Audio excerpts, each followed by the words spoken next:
জয় হিন্দ বন্ধুরা, আমি দীপঙ্কর মন্ডল। আপনারা দেখছেন নবান্ন নিমন্ত্রণ। আপনাদের সবাইকে স্বাগত। বন্ধুরা, ভিভ রিচার্ডস, ব্রায়ান লারা বা ধরুন সুনীল গাভাস্কার, এখনকার বিরাট কোহলি, সচিন তেন্ডুলকার সব যোগ করলে যদি একটা ব্যাটসম্যান তৈরি করা যায়, তাহলে সে কত বিধ্বংসী ব্যাটসম্যান হবে। আমাদের রাজ্যের মুখ্যমন্ত্রী শুভেন্দু অধিকারী, মানে এতদিন পর্যন্ত আমরা তো জ্যোতিবাবুকে দেখেছি, আমরা বুদ্ধবাবুকে দেখেছি, আমরা মমতা ব্যানার্জিকে দেখেছি, এর বেশি আমরা দেখিনি, কিন্তু গল্প শুনেছি। অন্যান্য রাজ্যের মুখ্যমন্ত্রীদের দেখছি, কিন্তু শুভেন্দু অধিকারীর কোনো বিকল্প নেই। মানে যেভাবে চালিয়ে খেলছেন, একদম যেটা বললাম, পৃথিবীর সর্বকালের সমস্ত ব্যাটসম্যানকে যোগ করলে যে বিধ্বংসী রূপ দেখা যায়, শুভেন্দু বাবুর মধ্যে সেটা দেখা যাচ্ছে। দেখুন, নিয়ম ছিল, আইন ছিল, কিন্তু রাস্তা আজকে নামাজ পড়া চলছিল, সেটা বন্ধ হয়ে যাচ্ছে।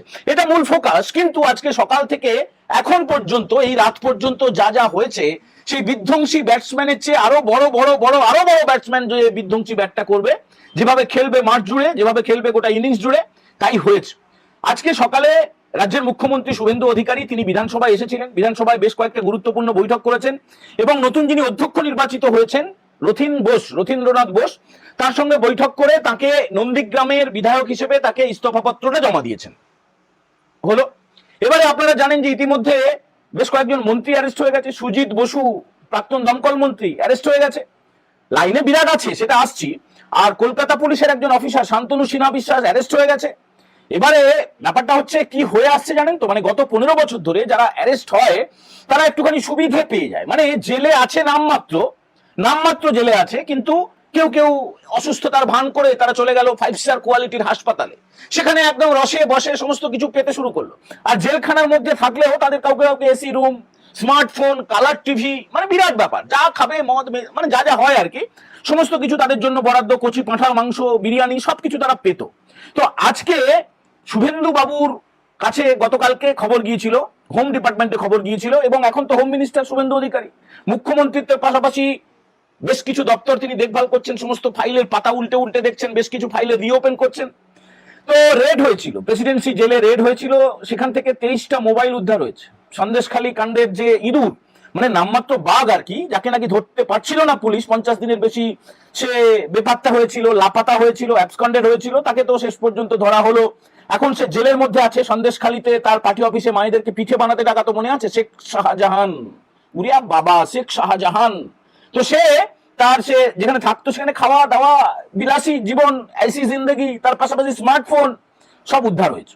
এবারে সেগুলো কিভাবে এলো না এলো সব তদন্ত হবে, এবং এই যে জেলে যে ঢোকার যে লাইনটা শুরু হয়েছে, ক্রমশ সেই লাইন কালীঘাট ক্যামাক স্ট্রিট পর্যন্ত যাবে। পিসি ভাইপো মানে অভিষেক ব্যানার্জি, মমতা ব্যানার্জি পর্যন্ত যাবে। ভাই, আপনারা একটু ধৈর্য ধরুন, সব যাবে আস্তে আস্তে। এবার জেলে ঢুকে যাতে জেলের ভাতের পাশাপাশি বিরিয়ানি না জোটে, এবং এই গরমকালে যাতে এসি না পায়, আর শীতকালে এলে যাতে এক্সট্রা কম্বল না পায়, সেই ব্যবস্থাটা আমাদের রাজ্যের মুখ্যমন্ত্রী শুভেন্দু অধিকারী তিনি করে দিয়েছেন। তিনি একটা বিরাট সিদ্ধান্ত নিয়েছেন, মানে বলা যেতে পারে একদম ব্লকবাস্টার সিদ্ধান্ত। 2024 সালের 9 আগস্ট মনে আছে, আমাদের একজন বোনকে, আমাদের একজন দিদিকে, একজন কর্তব্যরত চিকিৎসককে, তাকে যেভাবে খুবলে খুবলে খেয়েছিল দুষ্কৃতীরা, অত্যাচার করেছিল, খুন করেছিল। তারপরে তখনকার যে কলকাতার যে পুলিশ কমিশনার ছিল বিনীত গোয়েল, ডিসি সেন্ট্রাল ছিল ইন্দিরা মুখোপাধ্যায়, ডিসি নর্থ ছিল অজয় গুপ্তা, তারা কি করেছিল মনে আছে? সব তো মনে আছে আপনাদের। কভার আপ করার চেষ্টা করেছিল, মমতা ব্যানার্জির নির্দেশেই সম্ভবত হয়েছিল, সেগুলো তদন্ত হবে। এই যে 3জন অফিসারের নাম বললাম, আইপিএস অফিসার, প্রত্যেকটাকে ঘাচাংপু সাসপেন্ড করে দেওয়া হয়েছে, ডিসিপ্লিনারি অ্যাকশন নেওয়া হবে। দেখুন, মমতা ব্যানার্জি, অভিষেক ব্যানার্জি নিয়ে আপনারা ভাববেন না, ওরা সত্যি অপ্রাসঙ্গিক হয়ে গেছে, জেলে ঢুকবে। মানে হয় এ রাজ্যে রাখা হবে, না হলে তিহারে রাখা হবে, কোথায় রাখা হবে, কিভাবে রাখা হবে, কিন্তু টাইট দেওয়া হবে। দেখুন, সিকিউরিটি তুলে নেওয়া হয়েছে অভিষেক ব্যানার্জি, তার বাড়ির সামনে লোকে গিয়ে ছবি তুলছে বলে তার বিরাট দুঃখ। তারা এখন স্বপ্ন দেখছে, তারা এখন একটা দুঃস্বপ্ন দেখানোর চেষ্টা করছে, দিবা স্বপ্ন দেখছে যে 2029-এ নাকি মমতা ব্যানার্জি প্রধানমন্ত্রী হবে, বুঝতে পারছেন? বা একদম ঘন ঘন ঘন ঘন মিটিং হচ্ছে, তাদের সোশ্যাল মিডিয়া, লক্ষ লক্ষ টাকা, কোটি কোটি টাকা, চুরির টাকা, বাড়ি চুরির টাকা, কয়লা চুরির টাকা। আপনারা বলেন যে ভাই আপনি এগুলো বারবার বলেন, বারবার না বললে চলবে না তো। ফাইলগুলো যখন রিওপেন হবে, এই যে অভয়া মামলার ফাইলটা আবার রিওপেন করেছেন শুভেন্দু বাবু, রাজ্যের মুখ্যমন্ত্রী, ফাইলগুলো রিওপেন হলে তার ইতিহাসটা তো একটু জানতে হবে, এড়িয়ে গেলে তো হবে না। এখন তো এই ফিনাইল দিয়ে আর ব্লিচিং পাউডার দিয়ে ধোয়া মোছার কাজ করতে হবে, পবিত্র গঙ্গা জল দিয়ে ছিটে দিতে হবে, না হলে পবিত্র হবে না। ফলে বারবার এগুলো উল্লেখ করতে হবে। আপনারা দয়া করে কেউ বোর হবেন না, বিরক্ত হবেন না, এগুলো উল্লেখ আমাদের করতেই হবে। এই তো প্রাক্তন খাদ্যমন্ত্রী রথীন বোস, তিনি ইডির অফিসে গিয়েছেন, সিজিও কমপ্লেক্সে, এখনো বেরোননি, সকাল থেকে গিয়েছেন, আর মনে হয় বেরোবেন না। দেখুন, শান্তনু সিনহা বিশ্বাস কি দুর্দণ্ড প্রতাপ অফিসার, ওরে বাবা রে বাবা, প্রেসকে চমকাচ্ছে, পুলিশকে চমকাচ্ছে, মমতা ব্যানার্জিকে পুজো করছে, একে বদলি করছে, এখানে জমি নিয়ে নিচ্ছে, ওখানে টাকা দিয়ে দিচ্ছে, বারবার ডাকছে ইডি, যাচ্ছে না। তারপরে সরকারটা পতন হওয়ার পরে প্রধানমন্ত্রী নরেন্দ্র মোদী এবং অমিত শাহ স্বরাষ্ট্রমন্ত্রী তারা কি বলেছিলেন, 4 তারিখের আসতে দিন, 4 তারিখটা আসতে দিন, কাউন্টিং হবে সকাল 8টা থেকে, যখন ইভিএম এর গণনা শুরু হবে সকাল 11টার মধ্যে ফাঁকা হয়ে যাবে। তাই হয়েছে। তৃণমূল চলে গেছে, তারপরে তো ফাইলগুলো ওপেন হবে, একটা একটা করে ফাইল ওপেন হবে, প্রত্যেকটা পাতা পড়ে পড়ে ফাইল ওপেন হবে। সাধারণ মানুষের, আমার আপনার করে টাকা মশাই, এই চুরিগুলোর হিসেব তো নিতেই হবে। দেখুন, এই যে বিনীত গোয়েল, ইন্দিরা মুখার্জি বা এই যে অভিষেক গুপ্তা, এদের সাসপেনশন হবে না কেন বলুন তো?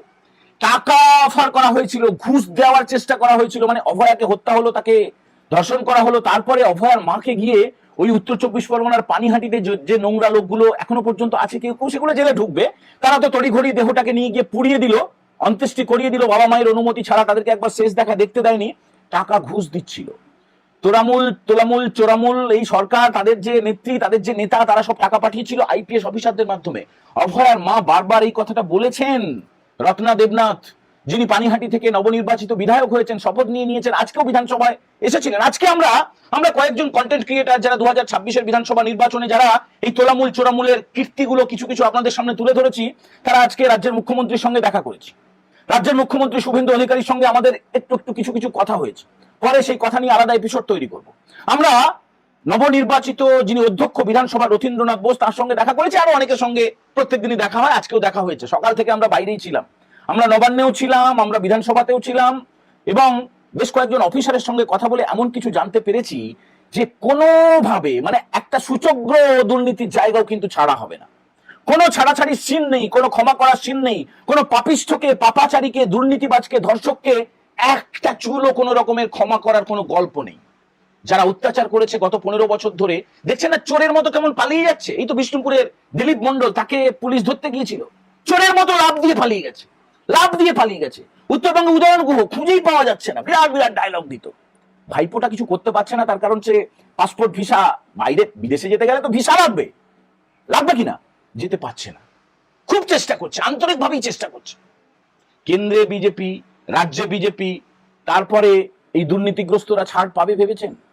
কোনো সিনই নেই। আচ্ছা বন্ধু, এবারে আসল কথাটা বলি, যে থাম্বনেলটা দেখে আপনারা এসেছেন, রাস্তায় নামাজ পড়া চলবে না, এটা কিন্তু আইন ছিল, এটা কেন্দ্রীয় সরকারের আইন ছিল, এটা সংবিধানের মধ্যেই আছে।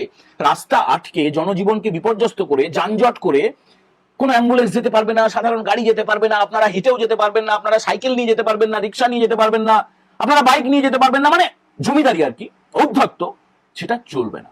আজকে কলকাতার রাজাবাজার বলে একটা জায়গা রয়েছে, আপনারা অনেকেই জানেন, রাজাবাজার, খিদিরপুর, মমিনপুর, ইকবালপুর, যেগুলোকে ফিরহাদ হাকিম মানে ববি হাকিম বলেছিল মিনি পাকিস্তান, সত্যি সত্যি মিনি পাকিস্তান। সেখানে কোনো রাজ্যের আইন চলতো না, চোখ বুজে থাকতো রাজ্য প্রশাসন, রাজ্য পুলিশ চোখ বন্ধ করে থাকতো, মাথায় হেলমেট থাকবে না, যেখানে খুশি বিল্ডিং তুলে দেবো, যেখানে খুশি যা খুশি করবো, রাস্তায় বসে পড়বো, নামাজ পড়ার নাম করে সাধারণ মানুষের জনজীবন বিপর্যস্ত করে দেবো।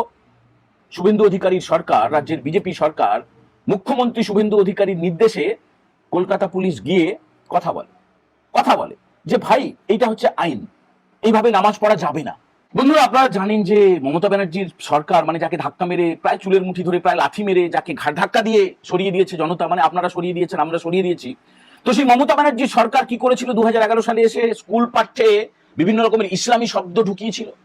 রামধনু হয়ে গিয়েছিল রংধনু, বাবা হয়ে গিয়েছিল আব্বা, আম্মি, ফুফু, খালু, নানু, এগুলো সব বাদ দেওয়ার প্রক্রিয়া শুরু হয়েছে। শুধু তাই নয়, এই যে নিয়মটা যে মানতেই হবে, রাস্তায় নামাজ পড়া যাবে না, সেটা ঠিক করে দেওয়া হয়েছে, ভালো করে সমঝে দেওয়া হয়েছে, ভালো করে করকে দেওয়া হয়েছে। আপনারা তো দেখছেন কত ইল্লিগাল সমস্ত কনস্ট্রাকশন, সেগুলো ডাম্পার দিয়ে, মানে যেগুলো বুলডোজার ইউপিতে চলে, বিজেপি শাসিত রাজ্যগুলোতে চলে, ইল্লিগাল সমস্ত কনস্ট্রাকশন সরানোর জন্য, সেটা পশ্চিমবঙ্গে শুরু হয়েছে। রাজ্যের মুখ্যমন্ত্রী শুভেন্দু অধিকারী সেটা শুরু করেছেন কিনা, সেগুলো আস্তে আস্তে এগোবে। এর পাশাপাশি কি হবে, স্কুল পাঠ্যে যে ইসলামী শব্দগুলো আছে, এখনো আছে, সেগুলো যাবে। এর পাশাপাশি যারা দুর্নীতিগ্রস্ত, যারা প্রাক্তন মন্ত্রী হোক আর যত বড় হুব্বাই হোক, প্রত্যেকটাকে গারদের আড়ালে ঢোকানো হবে। শুনুন, রাজ্যের গোয়েন্দাদের কাছে স্পেসিফিক খবর আছে যে মমতা ব্যানার্জির দল তৃণমূল কংগ্রেস বড় একটা অশান্তি করতে চাইছে, বিরাট বড় অশান্তি করতে চাইছে।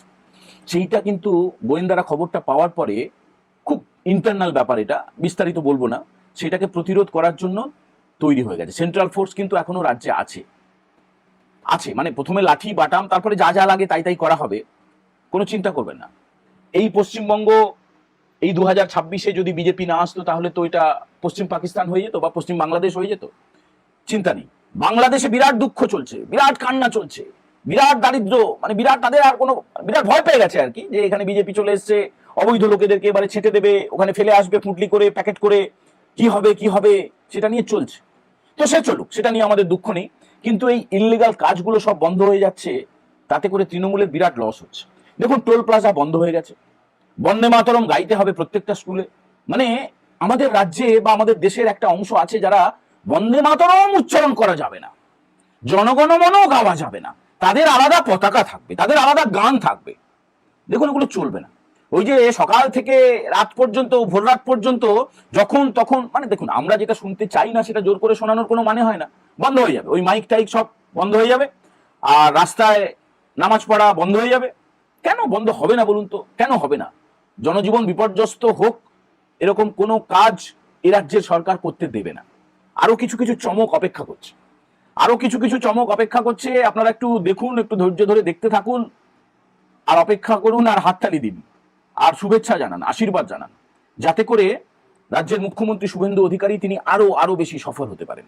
বন্ধুরা, যারা প্রথমবার দেখছেন তারা নবান্ন নিমন্ত্রণ চ্যানেলটা অবশ্যই সাবস্ক্রাইব করবেন, ভালো লাগলে বন্ধুদের সঙ্গে শেয়ার করতে ভুলবেন না, আর কমেন্ট করে জানাবেন আপনাদের কেমন লাগছে, আপনারা কি চান, আপনারা কোন কোন জায়গাগুলো দেখতে শুনতে চান।